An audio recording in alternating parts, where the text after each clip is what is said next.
बुद्ध्यहङ्कारचित्तानि नाहं न च श्रोत्रजिह्वे न च घ्राणनेत्रे न च व्योमभूमे न तेजो न वायु चिदानन्दरूपा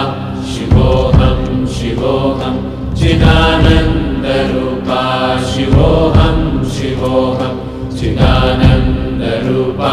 शिवोऽहं शिवोऽहं न च प्राणसंज्ञो न वै पञ्चवायु न वा सप्तधातुर्न वा पञ्चकोश न वा पाणिपादं न चोपस्थपायु चिदानन्दरूपा शिवोऽहं शिवोऽहं चिदानन्दरूपा शिवोऽहं शिवोऽहं चिदानन्दरूपा शिवोऽहं शिवोऽहं